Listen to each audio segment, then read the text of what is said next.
Assalamualaikum warahmatullahi wabarakatuh. Selamat bergabung bersama podcast Radio Kepulauan Seribu. Alhamdulillah para pendengar podcast Radio Kepulauan Seribu yang dirahmati oleh Allah Subhanahu wa Ta'ala, marilah kita panjatkan puji dan syukur kehadirat Allah Subhanahu wa Ta'ala atas segala nikmat dan karunia-Nya yang telah kita terima hingga saat ini. Sholawat serta salam semoga senantiasa tercurahkan kepada junjungan kita Nabi besar Muhammad Sallallahu Alaihi Wasallam beserta keluarga, sahabat, dan seluruh pengikutnya hingga akhir zaman. Alhamdulillah, selamat siang pendengar radio podcast Kepulauan Seribu. Selamat bergabung bersama podcast Radio Kepulauan Seribu di acara Kajian Islami. Pada kesempatan kali ini kita akan mendengarkan kajian Islami dengan tema 4 ciri ahli surga dan 4 ciri ahli neraka. Tema ini sangat relevan dan penting bagi kita semua agar kita mengetahui lebih dalam tentang tema ini. Pendengar setia Radio Kepulauan Seribu dimanapun Anda berada, Alhamdulillah bersama saya sudah hadir narasumber kita yang sangat berkompeten dari Ikatan Penyuluh Agama Republik Indonesia, Kementerian Agama Kabupaten Kepulauan Seribu. Beliau adalah Ustadz Muhammad Irfan Dadi, SSY.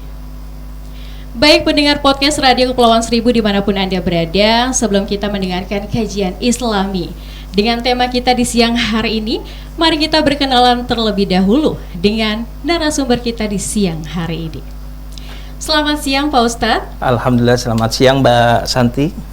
Iya, bagaimana kabarnya Pak Ustadz siang hari ini? Alhamdulillah baik Mbak Santi.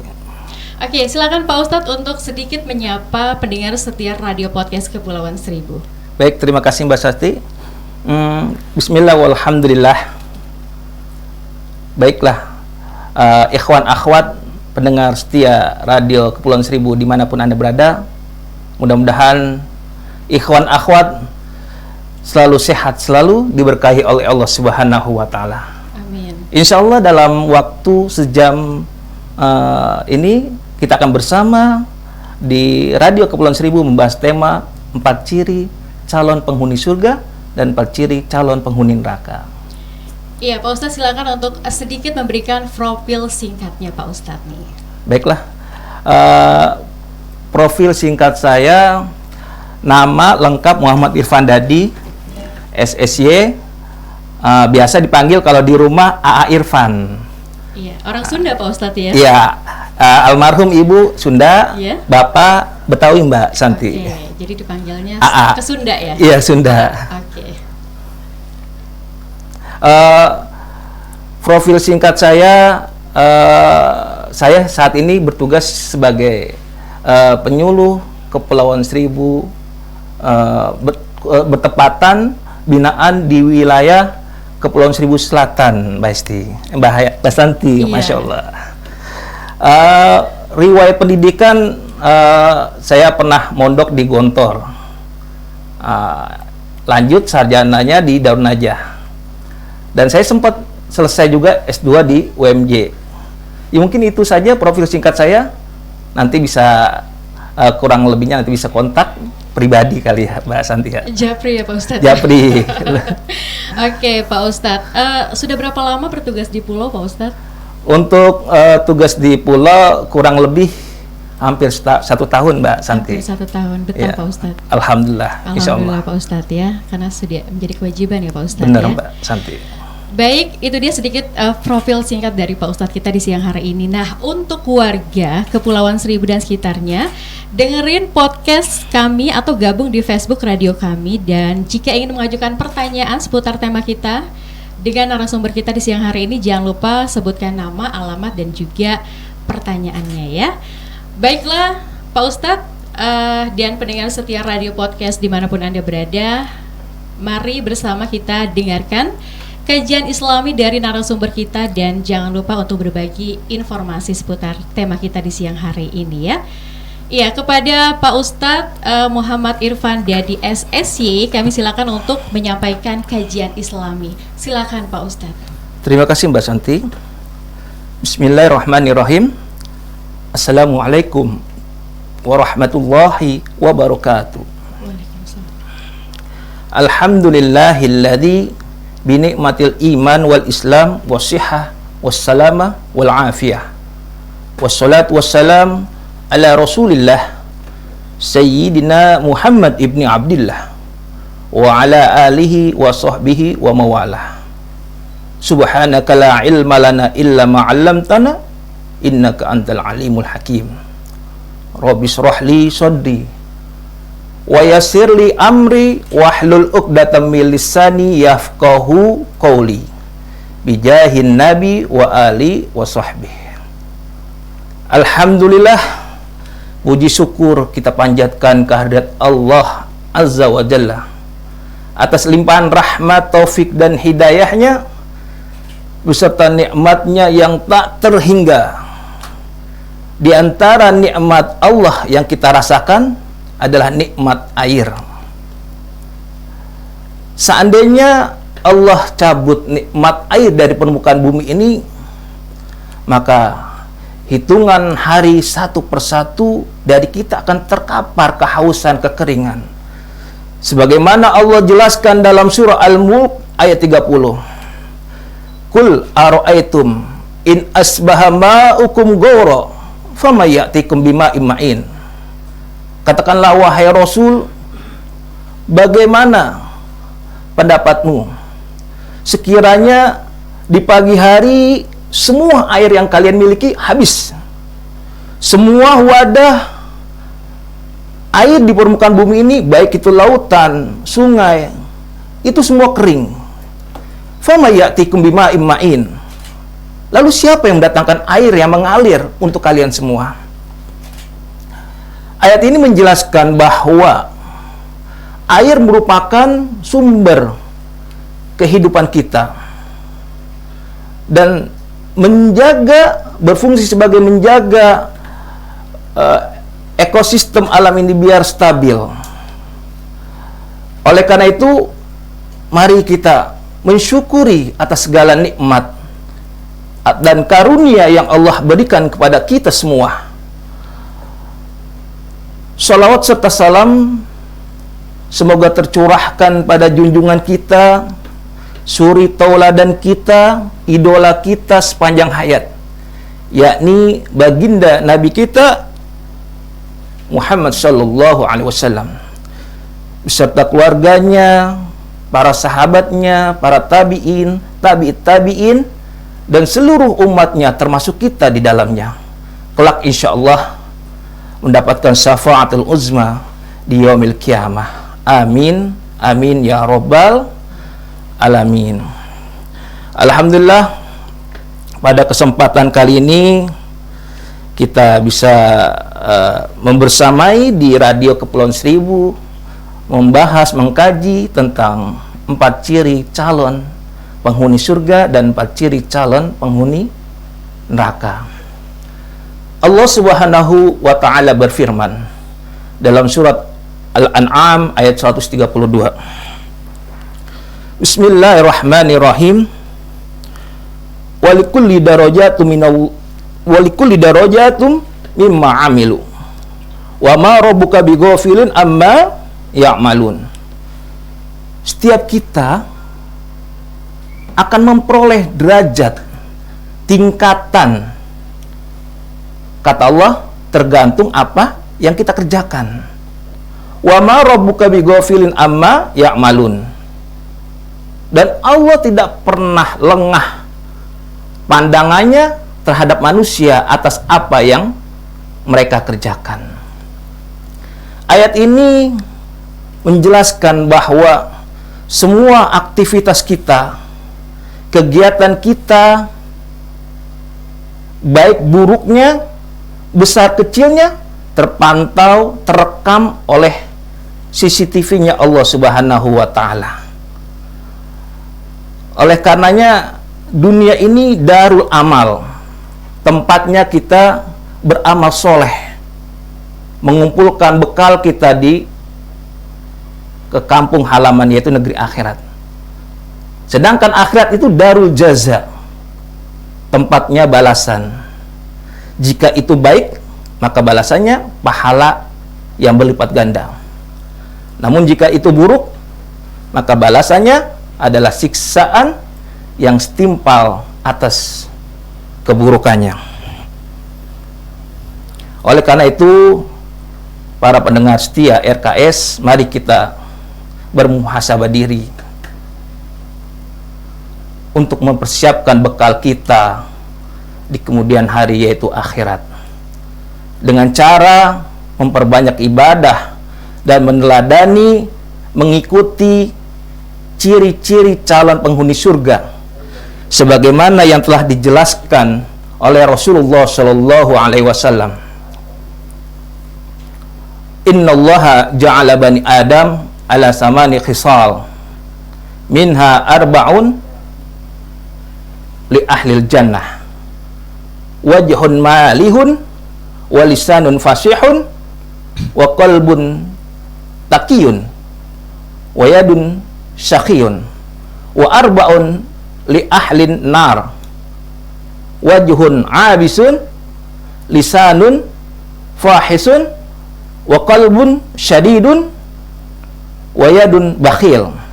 Shadaqa Rasulullah sallallahu alaihi wasallam. Innallaha ja'ala bani Adam ala samani khisal. Sungguhnya Allah Ta'ala menciptakan anak cucu Adam itu dengan 8 sifat, 8 perkara. Minha arba'un li ahlil jannah. Di antaranya 4 ciri, tanda calon penghuni surga.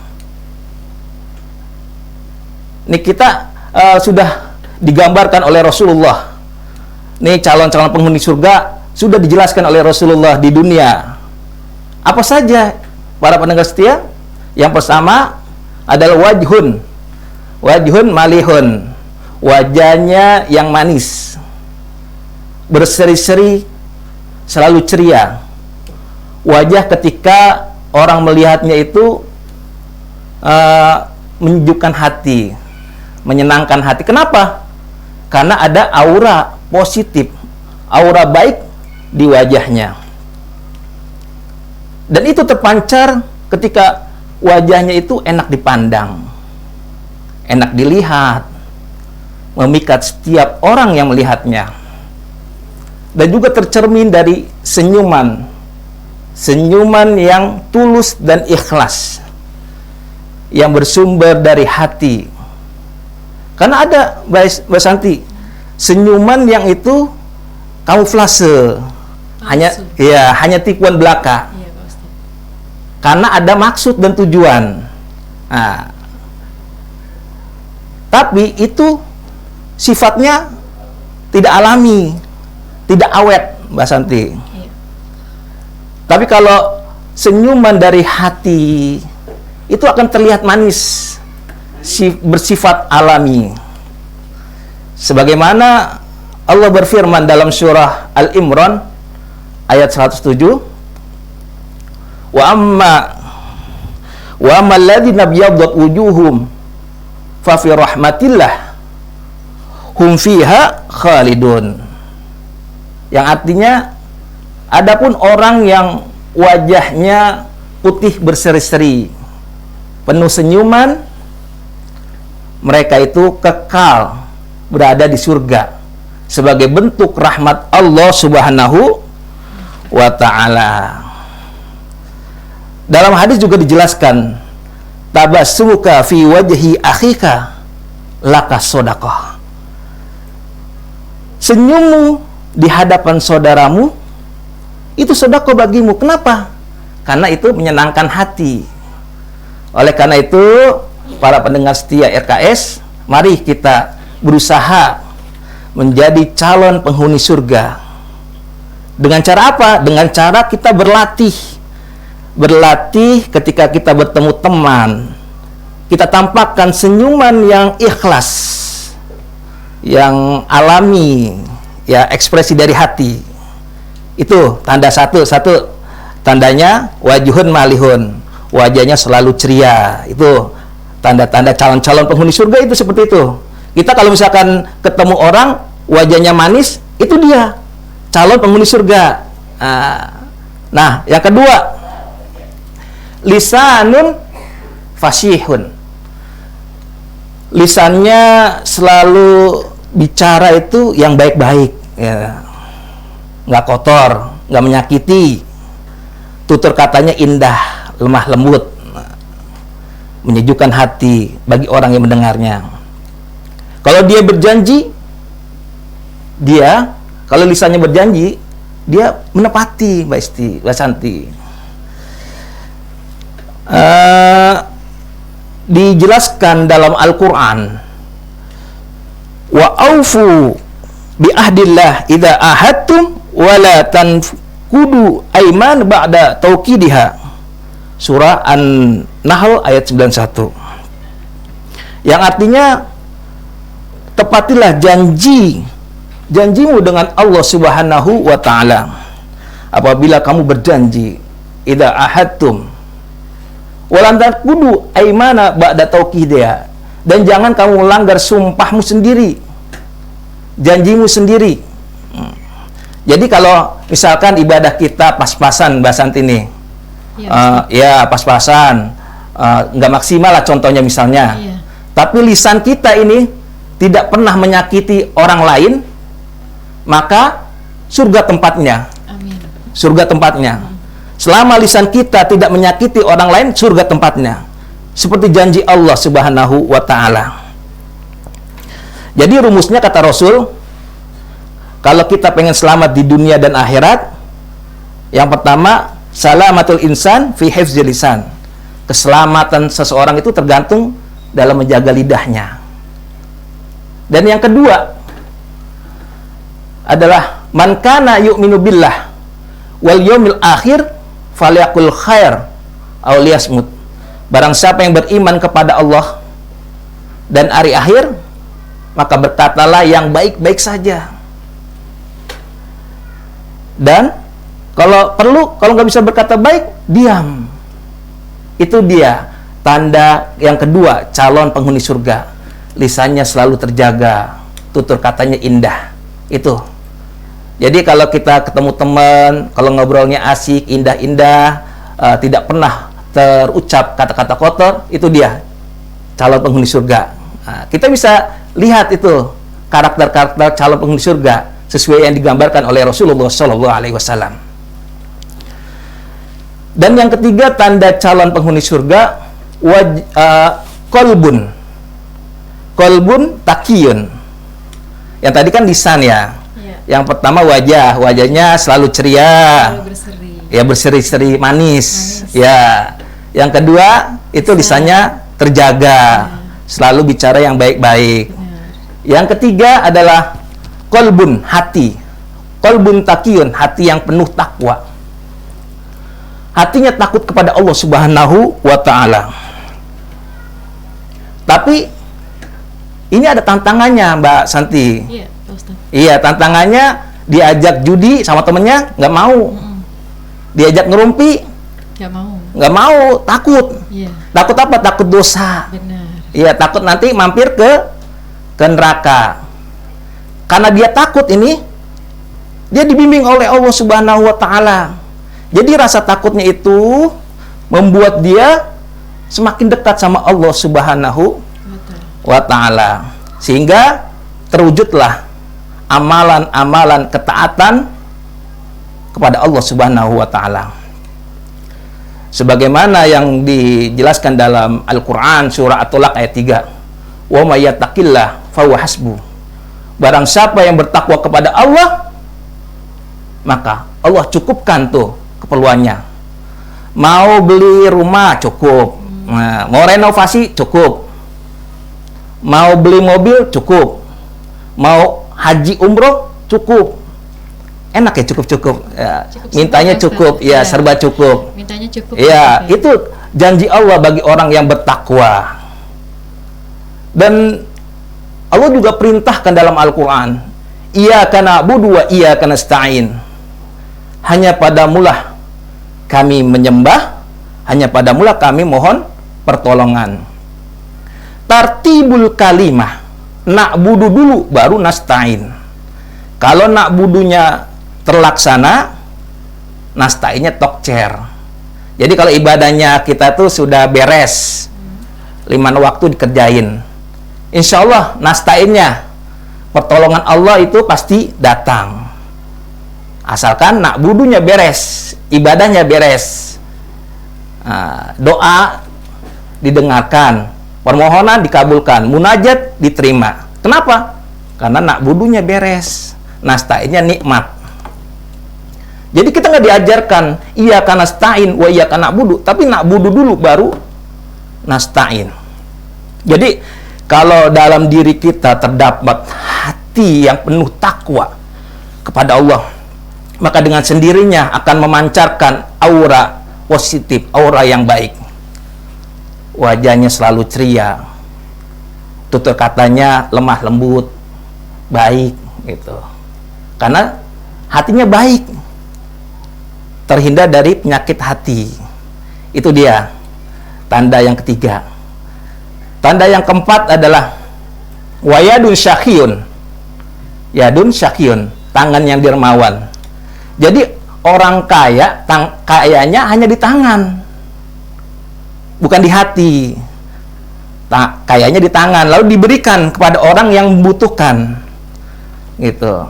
Jadi prinsipnya gini, Mbak Santi, kalau kita berbuat kebaikan kepada orang, sejatinya itu kebaikan itu kita melakukan kebaikan untuk diri kita sendiri. In ahsantum ahsantum li anfusikum, surah Al-Isra ayat 7. Jadi tanda amal kita diterima atau tidak itu tergantung niat kita. Niat kita ikhlas karena Allah atau tidak, gitu. Dalam hadis dijelaskan, Rasulullah SAW bersabda, kam min amalin sogirin takzimun niyah. Berapa banyak amalan kecil itu bernilai besar, itu lantaran niat ikhlas karena Allah Subhanahu wa taala.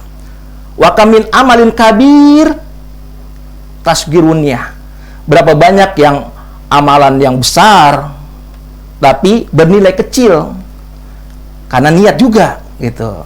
Jadi misalkan dia udah beramal nih, misalkan karena dia pengen mengharapkan pujian, mengharap balasan, pengen pengakuan gitu istilah katanya, itu jadi ikhlasnya berkurang, gitu.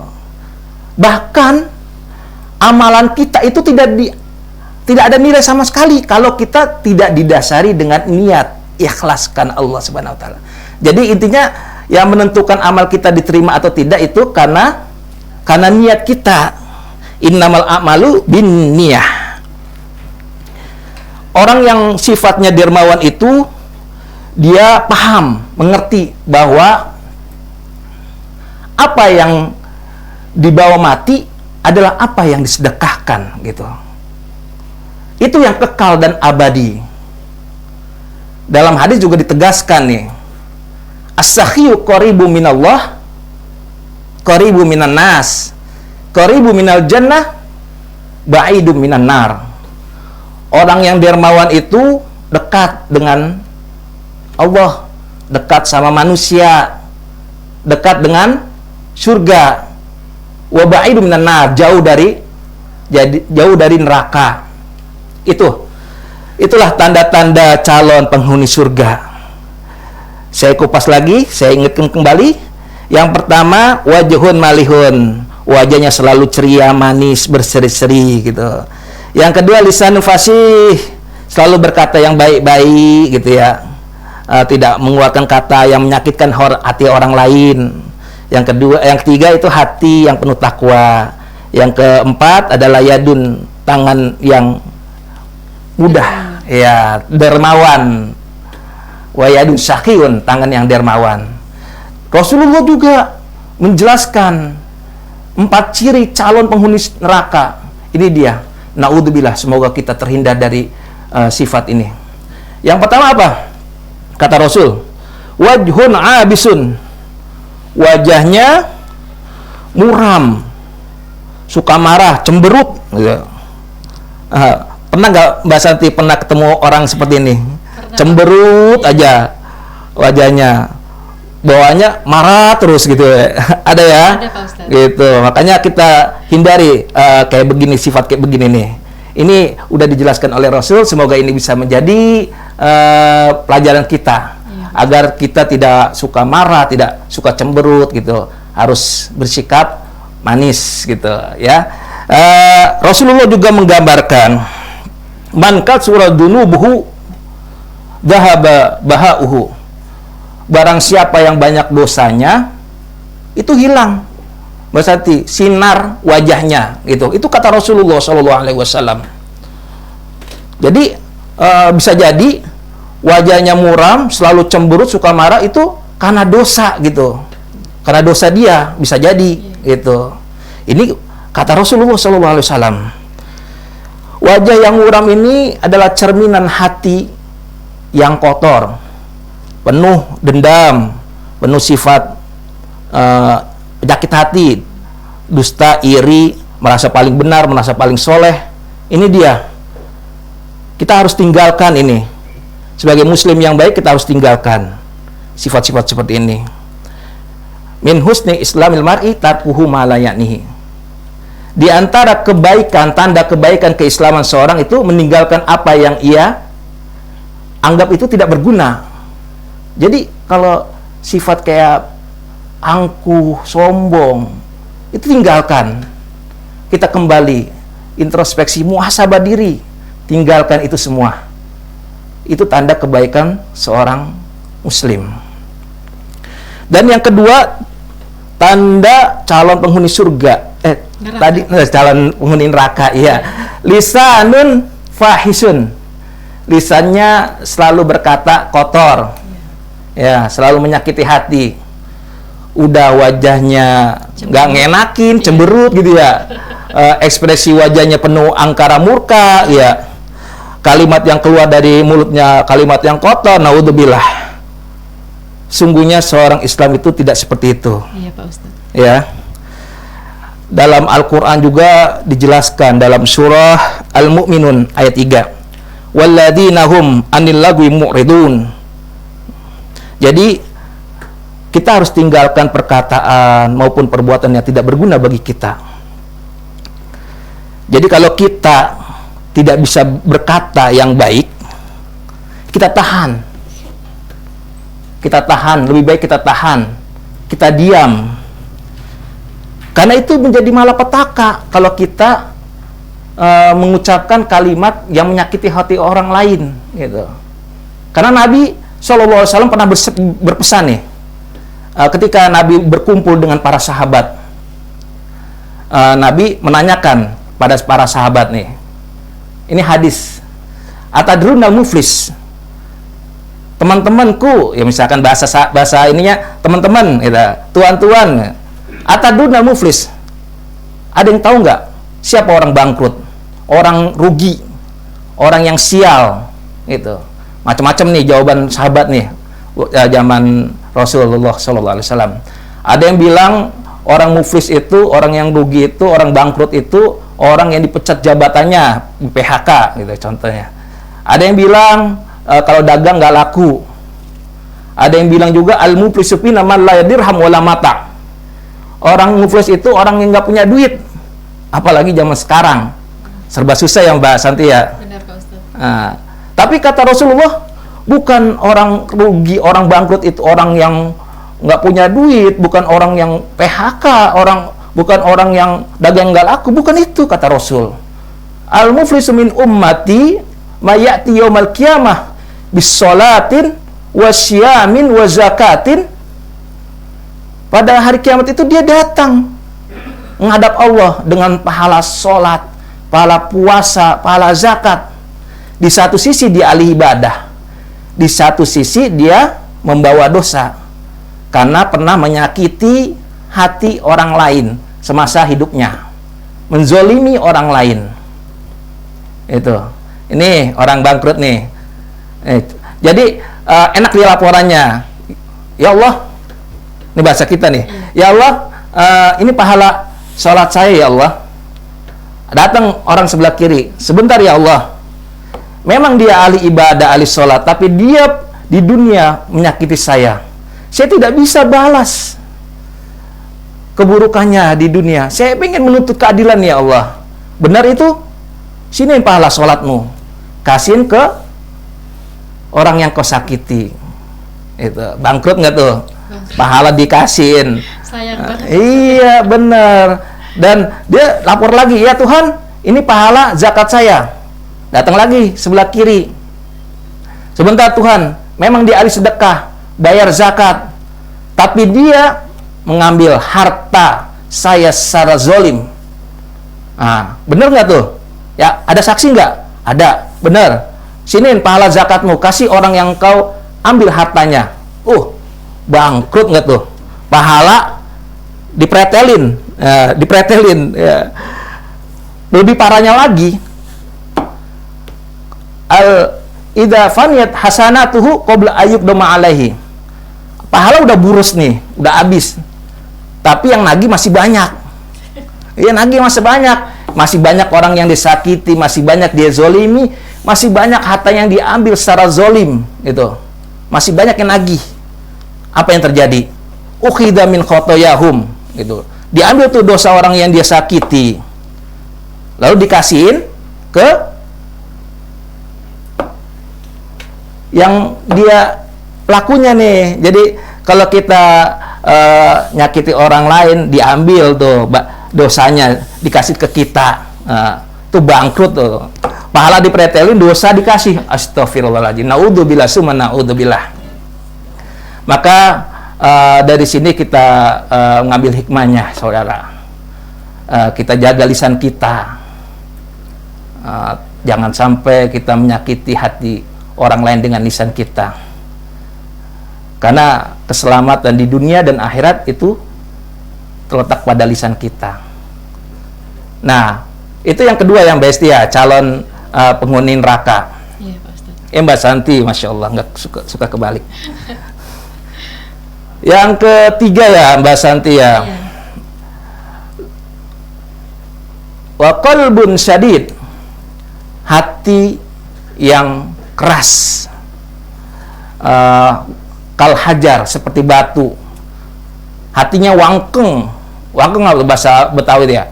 Susah dibilangin. Ya, suka mengikuti hawa nafsunya.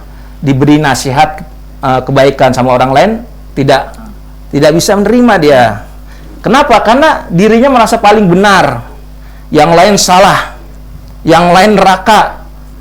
Masya Allah, astagfirullahaladzim. Hati yang keras ini, hati yang berbahaya. Kenapa? Karena merasa dirinya paling benar, yang lain salah. Kata yang benar ini hanyalah Allah Subhanahu wa Ta'ala. Manusia tidak ada yang sempurna. Penyebab rusaknya hati manusia itu karena terjerumus kepada perkara-perkara subhat yang tidak jelas kehalalannya, gitu. Dan juga terjerumus kepada dosa kemaksiatan. Bahkan semua kemaksiatan itu bisa merusak hati. Kalau ini dibiarkan, maka akan menyelakakan orang tersebut, gitu. Jadi segera diobati. Diobati dengan apa?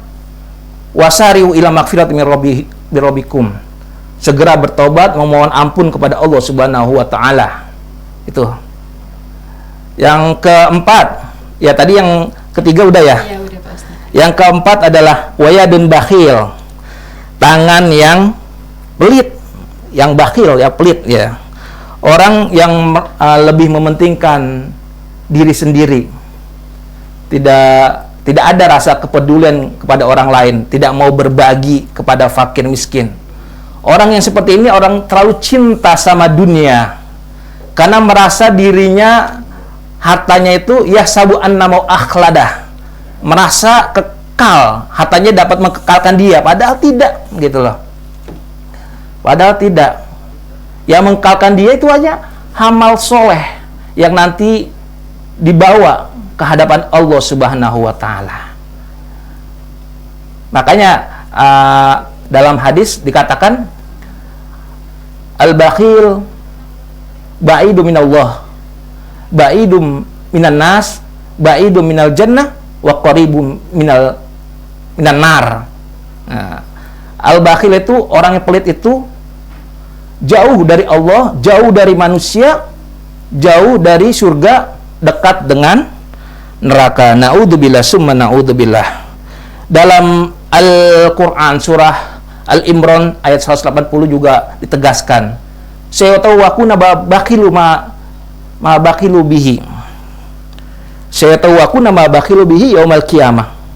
Pada hari kiamat nanti Allah akan menggantungkan di lehernya atas apa yang ia bakhilkan.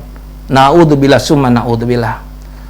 Mungkin dari paparan 4 ciri ahli surga dan 4 ciri ahli neraka ini bisa menjadi renungan ya untuk kita, untuk introspeksi diri, bermuhasabah.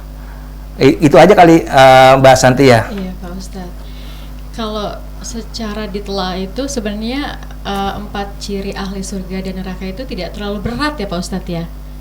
Dalam artian hanya senyum, lisan yang baik, kemudian hati yang penuh takwa, tangan yang dermawan, itu sudah termasuk ciri-ciri orang yang masuk ke dalam surga Pak Ustadz. Itulah yang digambarkan Rasulullah SAW. Amin. Semoga kita termasuk orang-orang yang ahli surga ya. Amin. Allahumma amin. Baik, terima kasih Pak Ustadz atas ceramah agamanya. Semoga bermanfaat untuk kita semua. Ya, tadi sudah dijelaskan mengenai 4 ciri ahli surga dan 4 ciri ahli neraka. Baik, pendengar setia Radio Podcast Kepulauan Seribu, saatnya kita sesi tanya jawab nih Pak Ustadz ya. Siap. Nah, ini yang sudah tidak sabar ditunggu-tunggu mungkin untuk para pendengar Radio Podcast Kepulauan Seribu Pak Ustadz ya. Ada beberapa pertanyaan yang akan Santi ajukan kepada Pak Ustadz. Dimulai dari pertanyaan tentang ciri ahli surga nih Pak Ustadz ya. Baik Pak Ustadz, kita mulai saja untuk pertanyaan yang pertama. Apa saja ciri-ciri utama ahli surga yang disebutkan dalam Al-Quran dan hadis? Silakan Pak Ustadz. Baik, terima kasih Mbak Santi. Ciri-ciri utama ahli surga yang disebutkan dalam Al-Quran dan hadis sebagaimana yang tadi saya paparkan. Yang pertama, ciri ahli surga itu wajhun malihun, wajahnya ceria, penuh senyum, berseri-seri manis, itu, dan lisannya indah, tutur katanya indah, lemah lembut, menjaga lisannya tidak menyakiti hati orang lain. Itu yang ketiga, hati yang penuh takwa, hati yang takut kepada Allah Subhanahu wa taala. Jadi hati takwa, takut ini takut meninggalkan perintah Allah, takut melakukan dosa, takut berbuat maksiat, takut nanti mampir ke neraka. Itu. Dan yang terakhir, wayadun sakhiyun, tangan yang dermawan, suka memberi, itu, suka menolong, itu. Ya, jadi menurut Al-Quran dan hadis, ciri-ciri ahli surga itu adalah orang-orang yang suka tersenyum, manis gitu ya, lisannya baik ya, kemudian hati yang penuh takwa dan juga tangan yang dermawan ya Pak Ustadz, seperti itu ya. Baik, kita lanjut aja untuk pertanyaan yang selanjutnya Pak Ustadz. Mengapa ikhlas dalam beribadah menjadi salah satu ciri utama ahli surga? Ya, baik, terima kasih Mbak Santi. Ikhlas itu adalah pemberian yang tulus, itu, yang tidak diungkapkan dengan kata-kata, hanya hati yang tahu, kita sama Allah Subhanahu yang tahu, gitu. Jadi tanda amal kita diterima itu tergantung hati kita ikhlas atau tidak, gitu. Itu ikhlas karena Allah atau tidak, gitu. Seperti yang tadi digambarkan oleh Rasulullah, kamin amalin sogir ta'zimun niyah wa kamin amalin sogir kamin amalin shogir ta'zimun niyah wa kamin amalin kabir tasghirun niyah.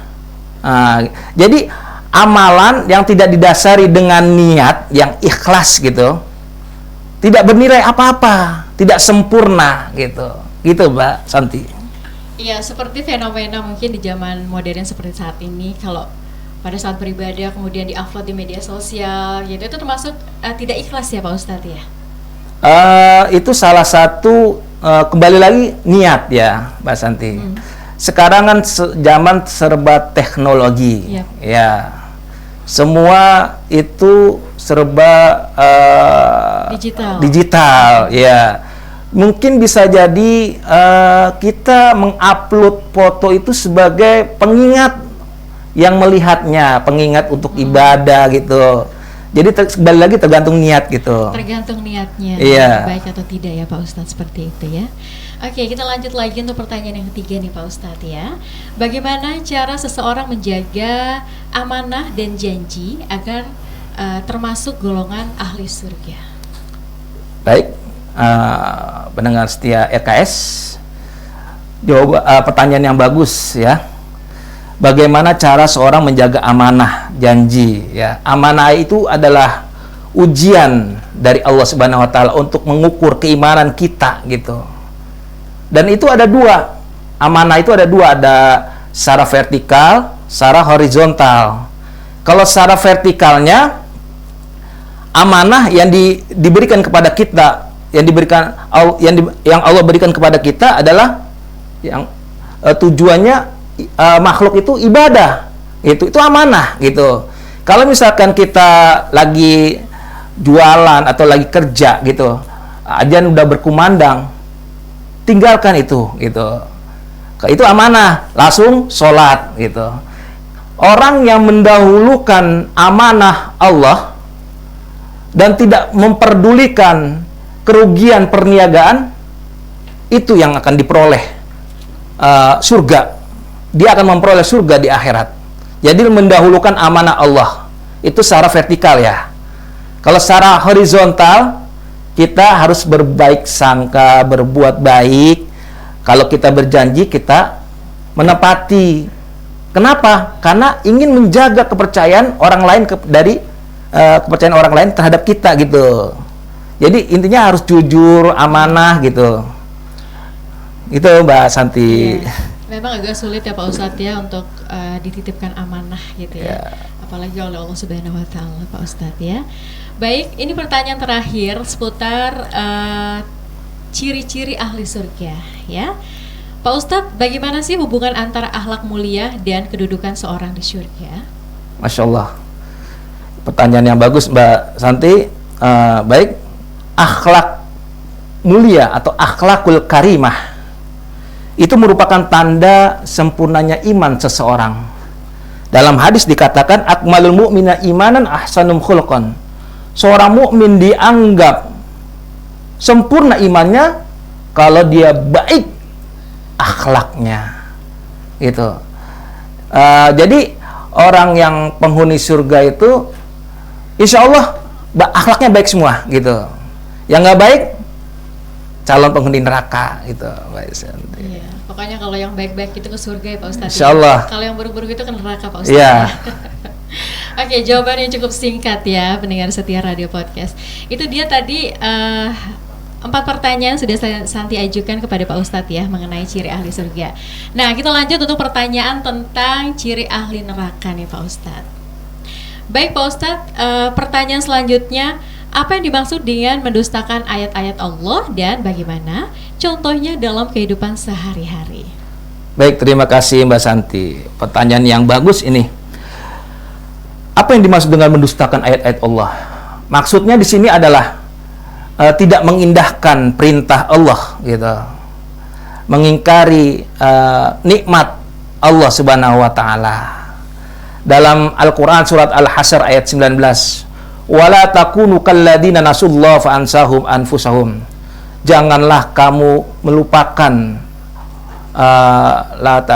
jangan kamu lupa Allah sehingga kamu melupa diri kamu sendiri. Bahasa gampang gini. Kalau kita lupa sama Allah, berarti kita lupa sama diri kita sendiri. bahwa apa yang kita dapat, mobil, kita punya jabatan, pekerjaan, istri, anak, itu semua pemberian dari Allah Subhanahu wa taala. Itu kalau misalkan kita lupa sama Allah, kita lupa diri sendiri gitu, bahwa semua ini siapa yang memberi? Allah Subhanahu wa taala. Kita semua titipan gitu. Titipan aja Pak Ustadz. Ya, kalau titipan itu kalau diambil harus ridho gitu ya.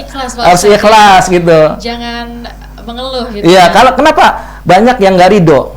Karena orang itu merasa memiliki gitu. Itu kenapa banyak orang nggak ridho, karena merasa memiliki, itu yang bahayanya. Gitu Mbak Santi. Merasa memiliki sendiri ya Pak Ustadz. Iya. Padahal itu titipan. Benar Mbak Santi. Ya. Baik Pak Ustadz, lanjut Pak Ustadz ya. Siap. Oke. Lanjut pertanyaan berikutnya nih Pak Ustadz ya. Mengapa lalai dalam sholat dianggap sebagai salah satu ciri ahli neraka? Nah ini agak berat nih Pak Ustadz ya. Kalau tadi kan ada beberapa poin-poin tentang ciri-ciri ahli surga itu hanya sekedar senyum, sudah termasuk ahli surga gitu ya. Nah ini berhubungannya dengan sholat nih Pak Ustadz. Seperti apa Pak Ustadz? Ya, baik. Lalai dalam sholat. Sholat itu hubungan interaksi kita sama Allah Subhanahu wa taala. Kalau dalam bahasa Nabi waktu Mi'raj, berdialog langsung sama Allah Subhanahu wa taala. Kalau kita lalai, kita meninggalkan gitu, ini adalah kekafiran yang nyata kita kepada Allah Subhanahu wa taala. Karena sesungguhnya di akhirat nanti, pertanyaan yang paling pertama disampaikan adalah sholat. Inna awwalu ma yuhasibu bihi yaumil qiyamah min amalihi sholat. Yang pertama dihisab adalah sholatnya gitu Mbak Santi. Ya cukup Pak Ustadz, boleh ya. Jadi hal pertama yang dihisap itu adalah sholatnya kita terlebih dahulu ya pendengar setia. Baik, selanjutnya Pak Ustadz, bagaimana dampak mengikuti hawa nafsu terhadap kehidupan dunia dan akhirat? Baik, terima kasih Mbak Santi. Dampak mengikuti hawa nafsu terhadap kehidupan dunia dan akhirat. Yang pertama dampaknya tentunya menghancurkan dirinya sendiri, baik di dunia maupun di akhirat. Dan yang kedua adalah mematikan hatinya gitu. Kenapa bisa mati hatinya? Karena terjerumus dalam perkara subhat, dosa, maksiat, makan makanan yang haram itu ya Mbak Santi. Dan yang ketiga, sampai dia merasa selalu kurang gitu. Jadi yang akibatnya dia menjadi rakus gitu. Tamak atas harta, kekuasaan dan kenikmatan dunia lainnya. Gitu. Jadi kalau kita misalkan kita lawan nih hawa nafsu nih, gitu, kita lawan, maka kita insya Allah akan memperoleh surga di akhirat.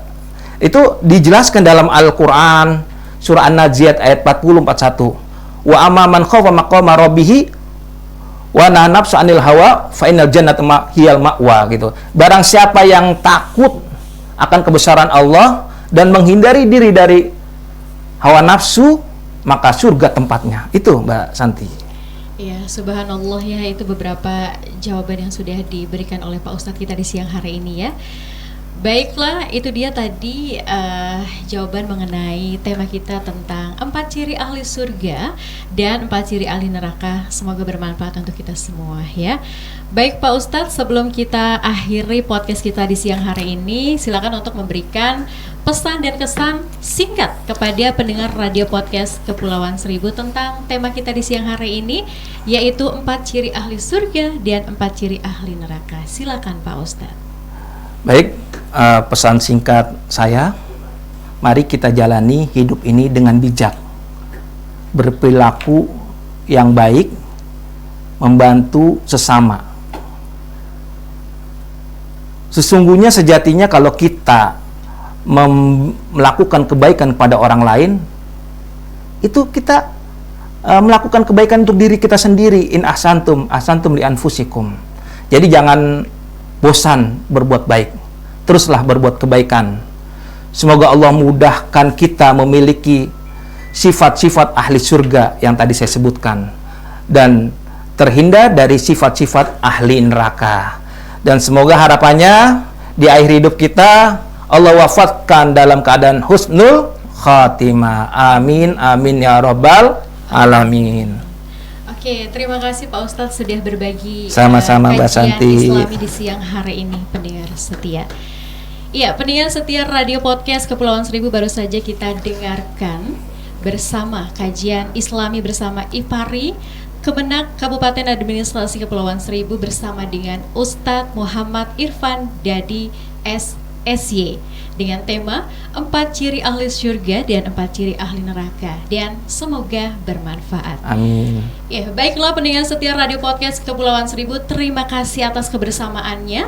Kita kembali di podcast berikutnya. Saya Santi Caca mengucapkan terima kasih. Wassalamualaikum warahmatullahi wabarakatuh. Waalaikumsalam warahmatullahi wabarakatuh.